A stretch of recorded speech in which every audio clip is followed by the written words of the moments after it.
Chapter 11 of The Picture of Dorian Gray by Oscar Wilde.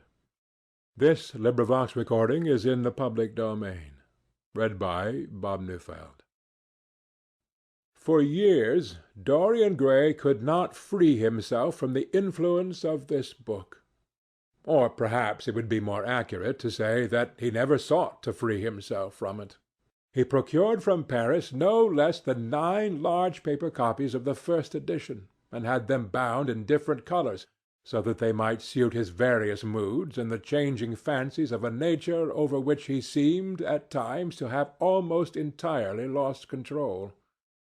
The hero, the wonderful young Parisian in whom the romantic and the scientific temperaments were so strangely blended, became to him a kind of prefiguring type of himself, and indeed the whole book seemed to him to contain the story of his own life, written before he had lived it. In one point he was more fortunate than the novel's fantastic hero. He never knew, never indeed had any cause to know, that somewhat grotesque dread of mirrors and polished metal surfaces and still water which came upon the young Parisian so early in his life, and was occasioned by the sudden decay of a beau that had once apparently been so remarkable. It was with an almost cruel joy, and perhaps in nearly every joy, as certainly in every pleasure, cruelty has its place, that he used to read the latter part of the book, with its really tragic, if somewhat overemphasized, account of the sorrow and despair of one who had himself lost what in others and the world he had most dearly valued. For the wonderful beauty that had so fascinated Basil Hallward, and many others besides him, seemed never to leave him. Even those who had heard the most evil things against him, and from time to time strange rumours about his mode of life crept through London and became the chatter of the clubs, could not believe anything to his dishonour when they saw him. He had always the look of one who had kept himself unspotted from the world. Men who talked grossly became silent when Dorian Gray entered the room. There was something in the purity of his face that rebuked them. His mere presence seemed to recall to them the memory of the innocence that they had tarnished. They wondered how one so charming and graceful as he was could have escaped the stain of an age that was at once sordid and sensual. Often, on returning home from one of those mysterious and prolonged absences that gave rise to such strange conjecture among those who were his friends, or thought they were so, he himself would creep upstairs to the locked room, open the door with the key that never left him now, and stand with a mirror in front of the portrait that Basil Hallward had painted of him, looking now at the evil and aging face in the canvas, and now at the fair young face that laughed back at him from the polished glass. The very sharpness of the contrast used to quicken his sense of pleasure. He grew more and more enamoured of his own beauty, more and more interested in the corruption of his own soul. He would examine with minute care, and sometimes with a monstrous and terrible delight, the hideous lines that seared the wrinkling forehead and crawled around the heavy sensual mouth, wondering sometimes which were the more horrible, the signs of sin or the signs of age. He would place his white hands beside the coarse bloated hands of the picture and smile. He mocked the misshapen body and the failing limbs. There were moments indeed at night when, lying sleepless in his own delicately scented chamber, or in the sordid room of the little ill-famed tavern near the docks, which, under an assumed name and in disguise, it was his habit to frequent, he would think of the ruin he had brought upon his soul with a pity that was all the more poignant because it was purely selfish. But moments such as these were rare. That curiosity about life which Lord Henry had first stirred in him, as they sat together in the garden of their friend, seemed to increase with gratification. The more he knew, the more he desired to know. He had mad hungers that grew more ravenous as he fed them. Yet he was not really reckless, at any rate in his relations to society. Once or twice every month during the winter, and on each Wednesday evening while the season lasted, he would throw open to the world his beautiful house, and have the most celebrated musicians of the day to charm his guests with the wonders of their art.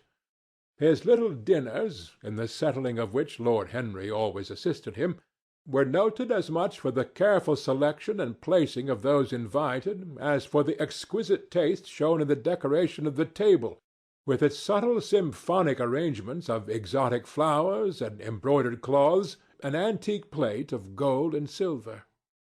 Indeed, there were many, especially among the young men, who saw, and fancied what they saw, in Dorian Gray, the true realization of a type of which they had often dreamed in Eton or Oxford days, a type that was to combine something of the real culture of the scholar with all the grace and distinction and perfect manner of a citizen of the world.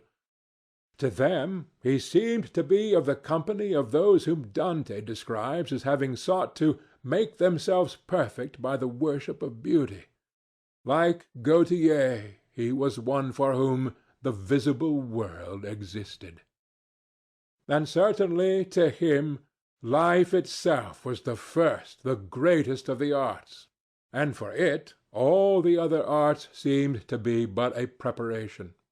Fashion, by which what is really fantastic becomes for a moment universal, and dandyism, which in its own way is an attempt to assert the absolute modernity of beauty, had, of course, their fascination for him.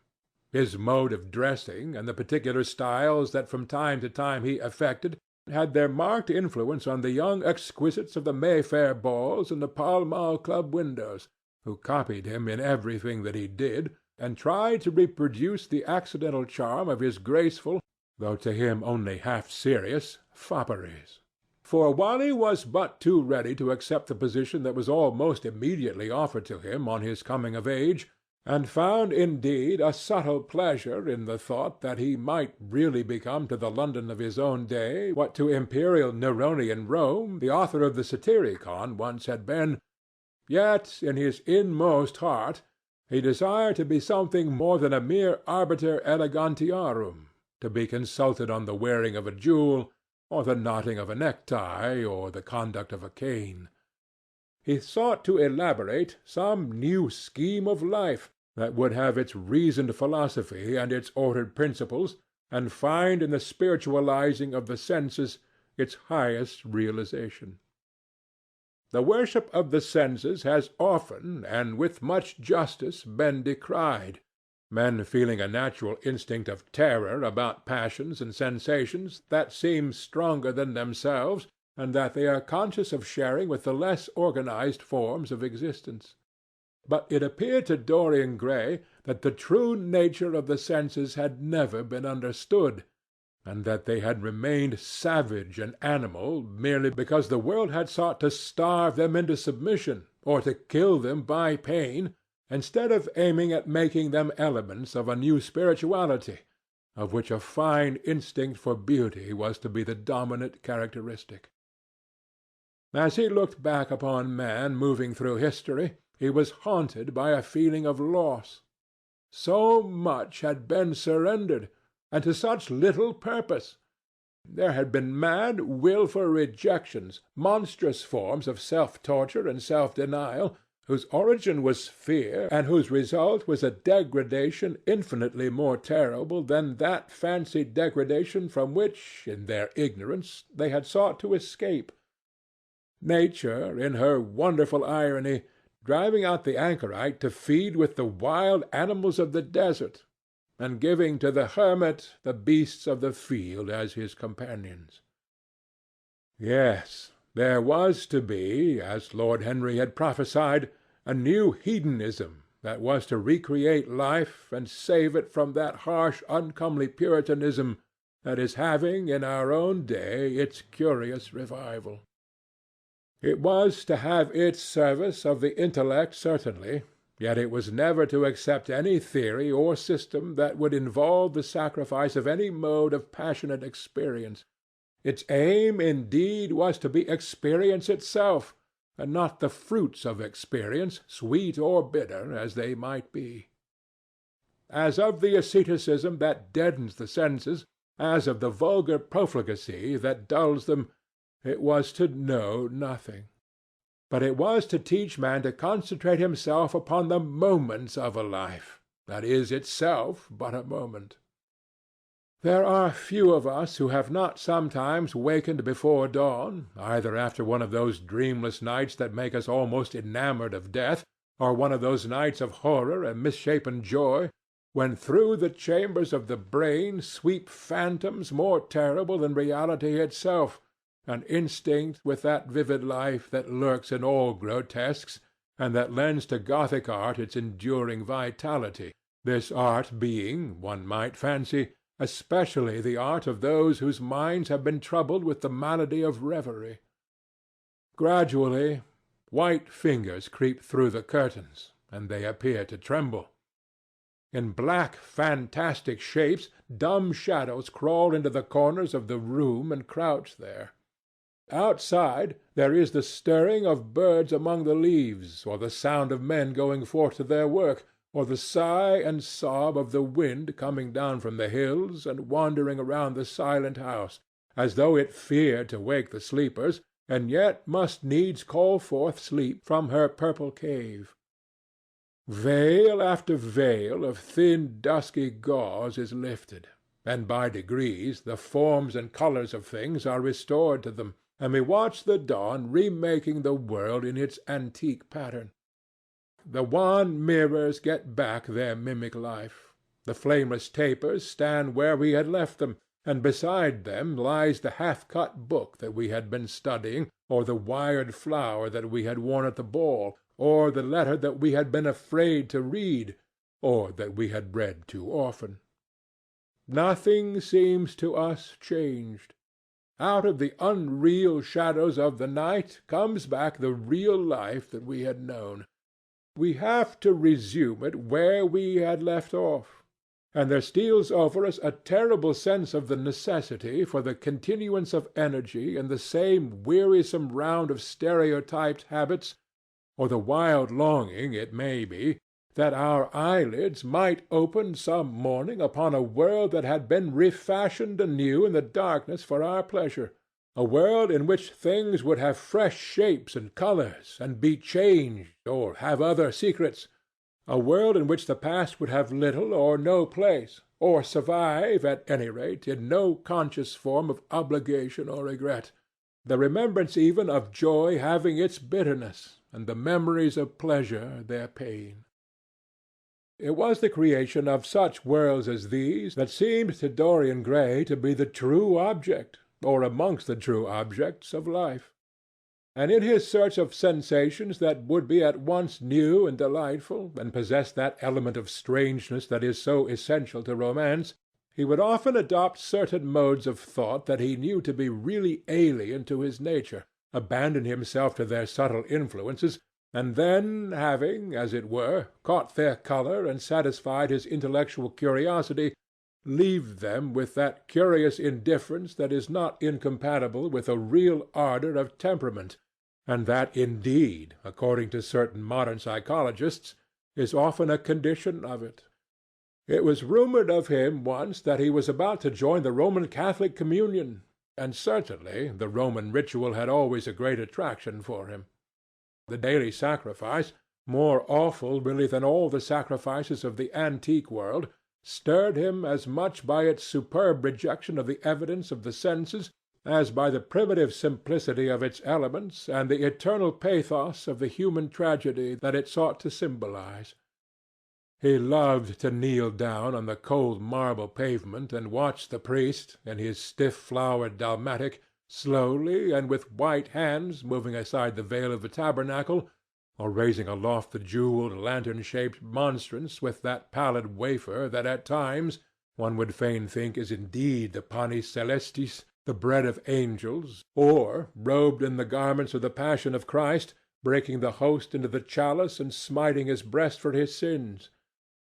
The fuming censers that the grave boys, in their lace and scarlet, tossed into the air like great gilt flowers, had their subtle fascination for him. As he passed out, He used to look with wonder at the black confessionals, and long to sit in the dim shadow of one of them and listen to men and women whispering through the worn grating the true story of their lives.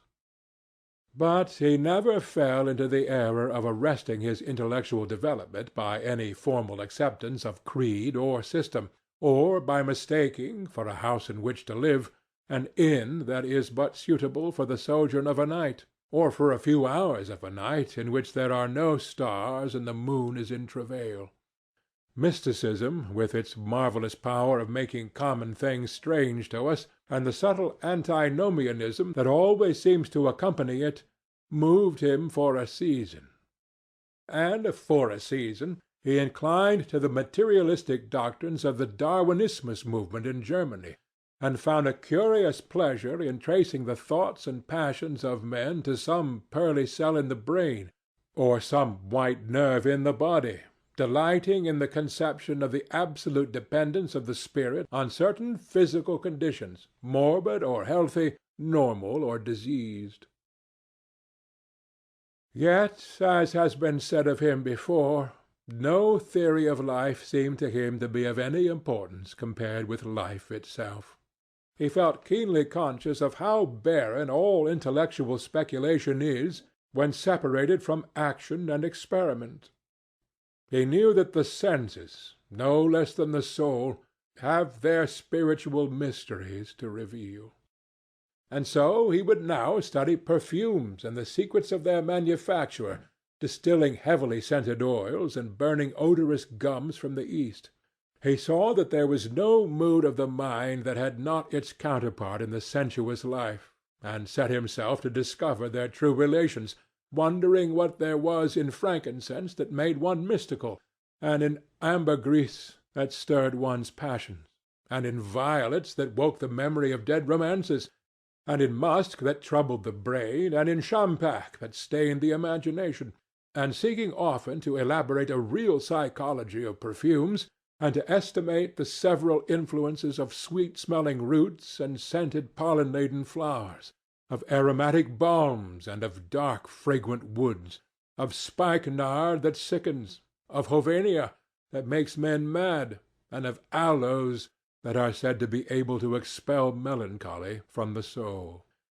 At another time he devoted himself entirely to music, and in a long latticed room, with a vermilion and gold ceiling and walls of olive-green lacquer, he used to give curious concerts in which mad gipsies tore wild music from little zithers, or grave yellow-shawled Tunisians plucked at the strained strings of monstrous lutes, while grinning negroes beat monotonously upon copper drums, and crouching upon scarlet mats, slim turbaned Indians blew through long pipes of reed or brass, and charmed, or feigned to charm, great hooded snakes and horrible horned adders. The harsh intervals and shrill discords of barbaric music stirred him at times when Schubert's Grace and Chopin's Beautiful Sorrows and the mighty harmonies of Beethoven himself fell unheeded on his ear. He collected together from all parts of the world the strangest instruments that could be found, either in the tombs of dead nations or among the few savage tribes that have survived contact with Western civilizations, and loved to touch and try them.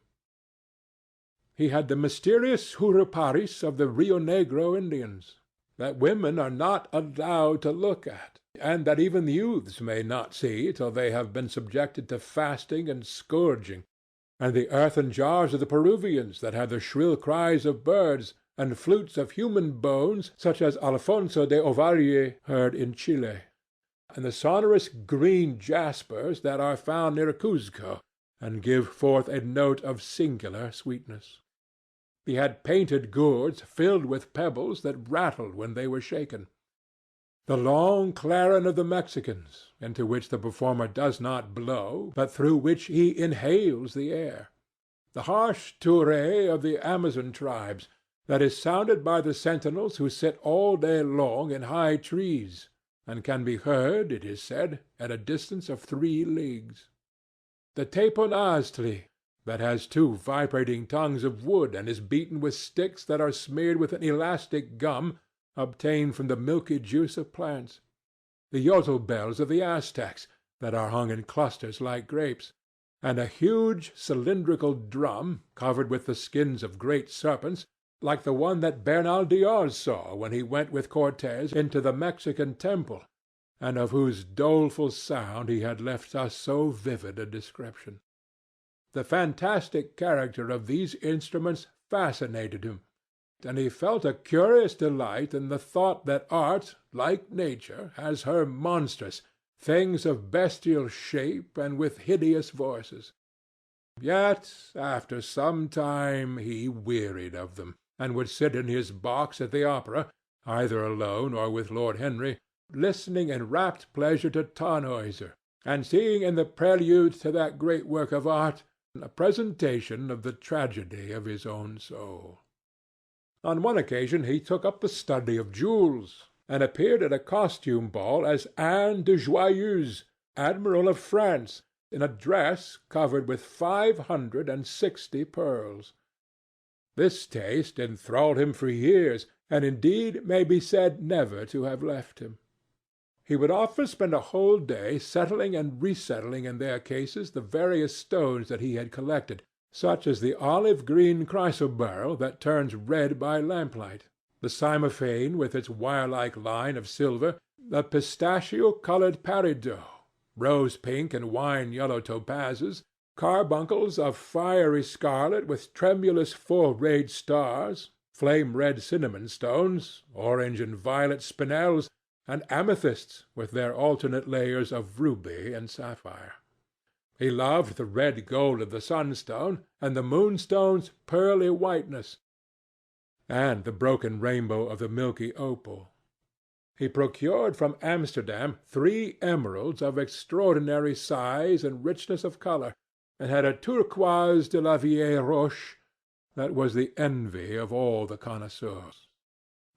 He discovered wonderful stories also about jewels. In Alfonso's Clericalis Disciplina, a serpent was mentioned with eyes of real jacinth, and in the romantic history of Alexander, the conqueror of Emathia was said to have found in the Vale of Jordan snakes with collars of real emeralds growing on their backs.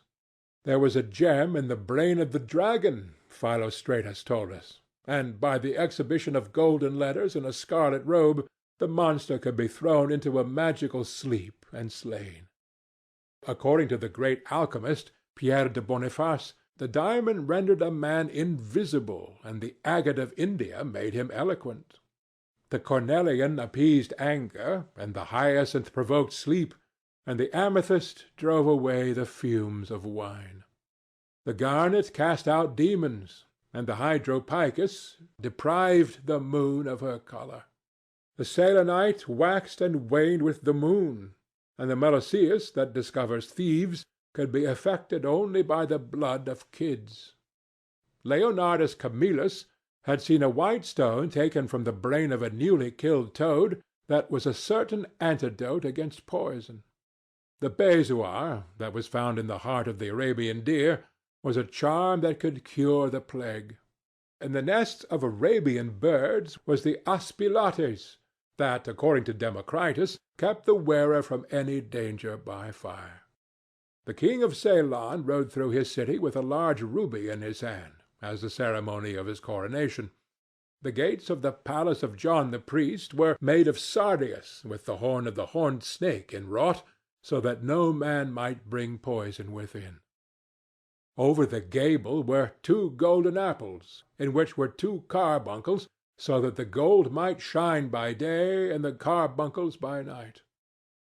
In Lodge's strange romance, A Marguerite of America, it was stated that in the chamber of the queen one could behold all the chaste ladies of the world enchased out of silver, looking through fair mirrors of chrysolites, carbuncles, sapphires, and green emeralds. Marco Polo had seen the inhabitants of a Zimpangu place rose-colored pearls in the mouths of the dead. A sea-monster had been enamored of the pearl that the diver brought to King Perozes, and had slain the thief, and mourned for 7 moons over its loss. When the Huns lured the king into the great pit, he flung it away. Procopius tells the story, nor was it ever found again, though the Emperor Anastasius offered 500 weight of gold pieces for it. The king of Malabar had shown to a certain Venetian a rosary of 304 pearls, one for every god that he worshipped.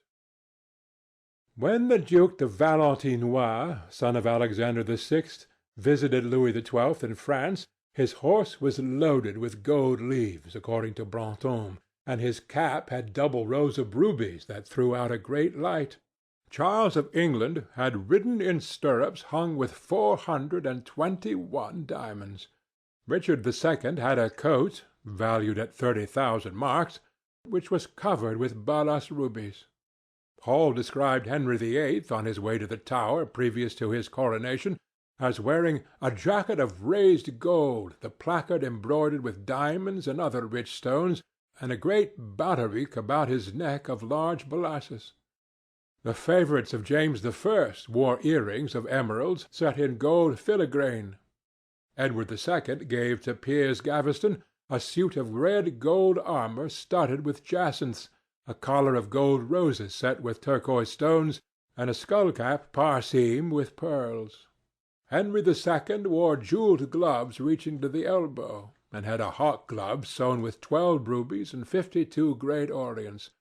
The ducal hat of Charles the Rash, the last Duke of Burgundy of his race, was hung with pear-shaped pearls and studded with sapphires.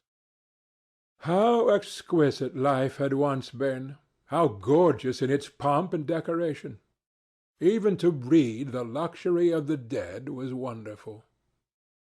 Then he turned his attention to embroideries and to the tapestries that performed the office of frescoes in the chill rooms of the northern nations of Europe.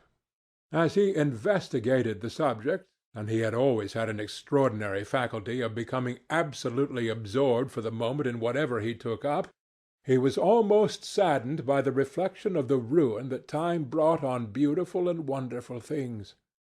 He, at any rate, had escaped that.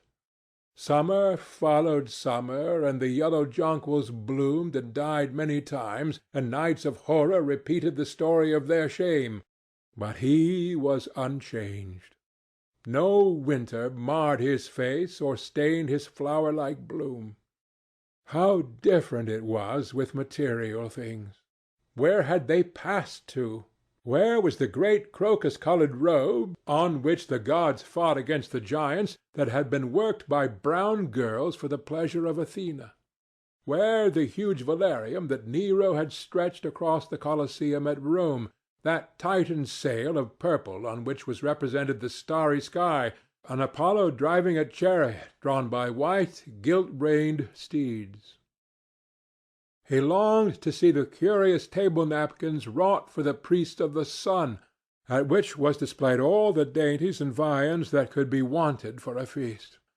The mortuary cloth of King Chilperic, with its 300 golden bees, the fantastic robes that excited the indignation of the Bishop of Pontus and were figured with lions, panthers, bears, dogs, forests, rocks, hunters, all, in fact, that a painter could copy from nature, and the coat that Charles of Orleans once wore, on the sleeves of which were embroidered the verses of a song beginning, "Madame, je suis tout joyeux," the musical accompaniment of the words being wrought in gold thread, and each note, of square shape in those days, formed with 4 pearls.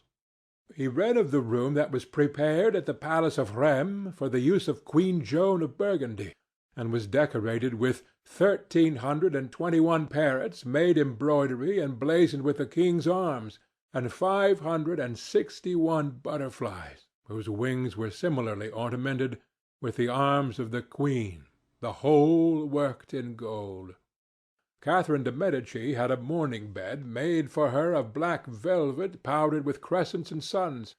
Its curtains were of damask, with leafy wreaths and garlands figured upon a gold and silver ground, and fringed along the edges with broideries of pearls, and it stood in a room hung with rows of the Queen's devices in cut black velvet upon cloth of silver. Louis XIV had gold-embroidered caryatides 15 feet high in his apartment. The state bed of Sobieski, King of Poland, was made of Smyrna gold brocade embroidered in turquoises with verses from the Koran. Its supports were of silver gilt, beautifully chased, and profusely set with enamelled and jewelled medallions. It had been taken from the Turkish camp before Vienna, and the standard of Mohammed had stood beneath the tremulous gilt of its canopy. And so, for a whole year, he sought to accumulate the most exquisite specimens that he could find of textile and embroidered work, getting the dainty Delhi muslins, finely wrought with gold-threaded palmates, and stitched over with iridescent beetles' wings, the Dhaka gauzes that from their transparency are known in the East as woven air and running water and evening dew, strange feathered cloths from Java, elaborate yellow Chinese hangings, books found in tawny satins or fair blue silks and wrought with fleur-de-lis, birds, and images, veils of lasses worked in Hungary point, Sicilian brocades and stiff Spanish velvets, Georgian work with its gilt coins, and Japanese fukusas with their green-toned golds and their marvellously plumaged birds. He had a special passion also for ecclesiastical vestments, as indeed he had for everything connected with the service of the Church.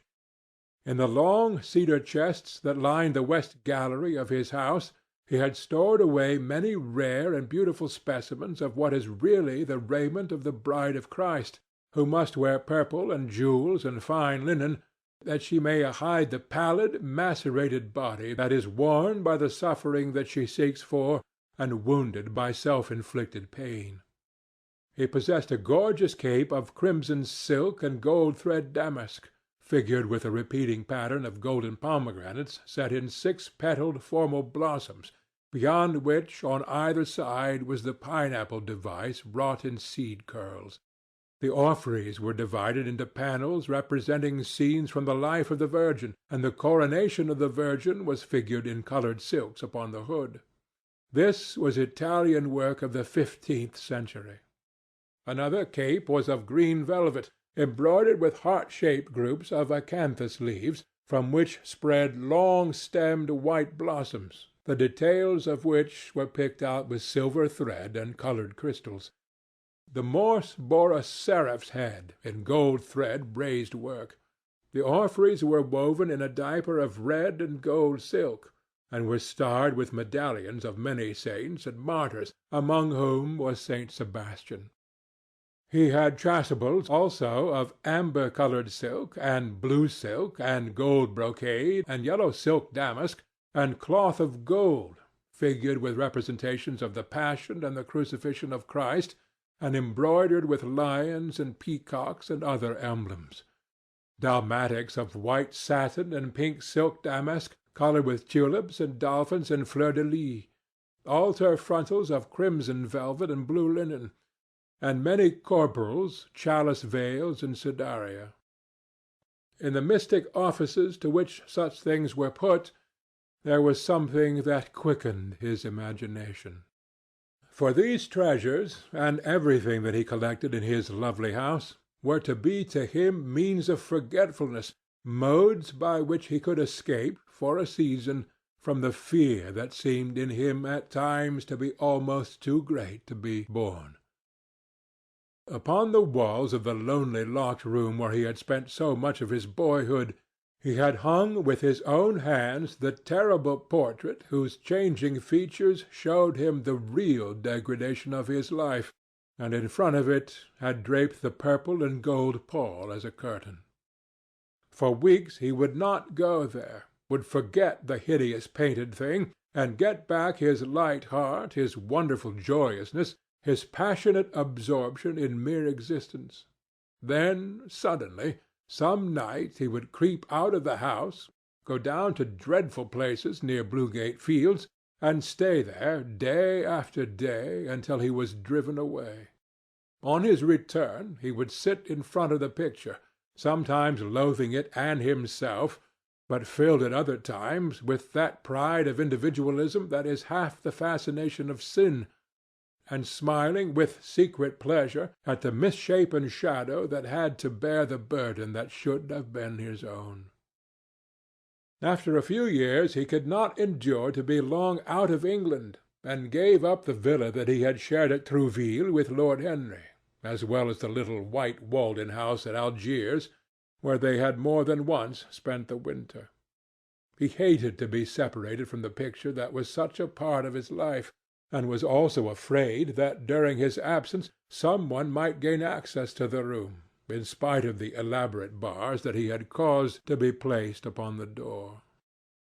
He was quite conscious that this would tell them nothing. It was true that the portrait still preserved, under all the foulness and ugliness of the face, its marked likeness to himself, but what could they learn from that? He would laugh at any one who tried to taunt him. He had not painted it. What was it to him how vile and full of shame it looked? Even if he told them, would they believe it? Yet he was afraid. Sometimes, when he was down at his great house in Nottinghamshire, entertaining the fashionable young men of his own rank who were his chief companions, and astounding the county by the wanton luxury and gorgeous splendor of his mode of life, he would suddenly leave his guests and rush back to town to see that the door had not been tampered with, and that the picture was still there. What if it should be stolen? The mere thought made him cold with horror. Surely the world would know his secret then. Perhaps the world already suspected it. For while he fascinated many, there were not a few who distrusted him. He was very nearly blackballed at the West End club of which his birth and social position fully entitled him to become a member, and it was said that on one occasion, when he was brought by a friend into the smoking-room of the Churchill, the Duke of Berwick and another gentleman got up in a marked manner and went out. Curious stories became current about him after he had passed his 25th year. It was rumored that he had been seen brawling with foreign sailors in a low den at the distant parts of Whitechapel, and that he consorted with thieves and coiners, and knew the mysteries of their trade. His extraordinary absences became notorious, and when he used to reappear again in society, men would whisper to each other in corners, or pass him with a sneer, or look at him with cold, searching eyes, as though they were determined to discover his secret. Of such insolences and attempted slights he, of course, took no notice, and in the opinion of most people his frank debonair manner, his charming boyish smile, and the infinite grace of that wonderful youth that seemed never to leave him, were in themselves a sufficient answer to the calumnies, for so they termed them, that were circulated about him. It was remarked, however, that some of those who had been most intimate with him appeared after a time to shun him. Women who had wildly adored him, and for his sake had braved all social censure and set convention at defiance, were seen to grow pallid with shame or horror if Dorian Gray entered the room. Yet these whispered scandals only increased in the eyes of many his strange and dangerous charm. His great wealth was a certain element of security. Society, civilized society at least, is never very ready to believe anything to the detriment of those who are both rich and fascinating. It feels instinctively that manners are of more importance than morals, and, in its opinion, the highest respectability is of much less value than the possession of a good chef. And, after all, it is a very poor consolation to be told that the man who has given one a bad dinner or a poor wine is irreproachable in his private life. Even the cardinal virtues cannot atone for half-cold entrees, as Lord Henry remarked once in a discussion on the subject, and there is possibly a good deal to be said for his view. For the canons of great society are, or should be, the same as the canons of art. Form is absolutely essential to it. It should have the dignity of a ceremony, as well as its unreality, and should combine the insincere character of a romantic play with the wit and beauty that make such plays delightful to us. Is insincerity such a terrible thing? I think not. It is merely a method by which we can multiply our personalities. Such, at any rate, was Dorian Gray's opinion. He used to wonder at the shallow psychology of those who conceive the ego in man as a thing simple, primitive, reliable, and of one essence. To him, man was a being with myriad lives and myriad sensations, a complex, multiform creature that bore within itself strange legacies of thought and passion, and whose very flesh was tainted with the monstrous maladies of the dead. He loved to stroll through the gaunt, cold picture gallery of his country house and look at the various portraits of those whose blood flowed in his veins. Here was Philip Herbert, described by Francis Osborne in his Memories on the Reigns of Queen Elizabeth and King James, as one who was caressed by the court for his handsome face, which kept him not long company. Was it young Herbert's life that he sometimes led? Had some strange poisonous germ crept from body to body till it had reached his own? Was it some dim sense of that ruined grace that made him so suddenly, and almost without cause, give utterance, in Basil Hallward's studio, to the mad prayer that had so changed his life? Here, in gold-embroidered red doublet, jewelled surcoat, and gilt-edged ruff and wristbands, stood Sir Anthony Sherard, with his silver and black armour piled at his feet. What had this man's legacy been? Had the lover of Giovanna of Naples bequeathed him some inheritance of sin and shame? Were his own actions merely the dreams that the dead man had not dared to realize? Here, from the fading canvas, smiled Lady Elizabeth Devereux, in her gauze hood, pearl stomacher, and pink slashed sleeves. A flower was in her right hand, and her left clasped an enamelled collar of white and damask roses. On a table by her side lay a mandolin and an apple. There were large green rosettes upon her little pointed shoes. He knew her life, and the strange stories that were told about her lovers. Had he something of her temperament in him? These oval, heavy-lidded eyes seemed to look curiously at him. What of George Willoughby, with his powdered hair and fantastic patches? How evil he looked! The face was saturnine and swarthy, and the sensual lips seemed to be twisted with disdain. Delicate lace ruffles fell over the lean yellow hands that were so overladen with rings.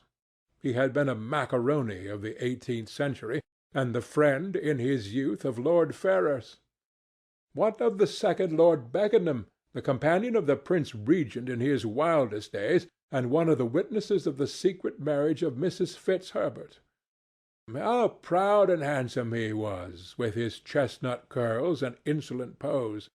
What passions had he bequeathed? The world had looked upon him as infamous. He had led the orgies at Carlton House. The Star of the Garter glittered upon his breast. Beside him hung the portrait of his wife, a pallid, thin-lipped woman in black. Her blood also stirred within him. How curious it all seemed! And his mother, with her Lady Hamilton face, and her moist, wine-dashed lips, he knew what he had got from her. He had got from her his beauty, his passion for the beauty of others. She laughed at him in her loose bacchante dress. There were vine-leaves in her hair. The purple spilled from the cup she was holding. The carnations of the painting had withered, but the eyes were still wonderful in their depth and brilliancy of colour. They seemed to follow him wherever he went. Yet one had ancestors in literature as well as one's own race. Nearer, perhaps, in type and temperament, many of them, and certainly with an influence of which one was more absolutely conscious. There were times when it appeared to Dorian Gray that the whole of history was merely the record of his own life. not as he had lived it in act and circumstance, but as his imagination had created it for him, as it had been in his brain and in his passions. He felt that he had known them all, those strange, terrible figures that had passed across the stage of the world and made sin so marvellous and evil so full of subtlety. It seemed to him that in some mysterious way their lives had been his own. The hero of the wonderful novel that had so influenced his life had himself known this curious fancy.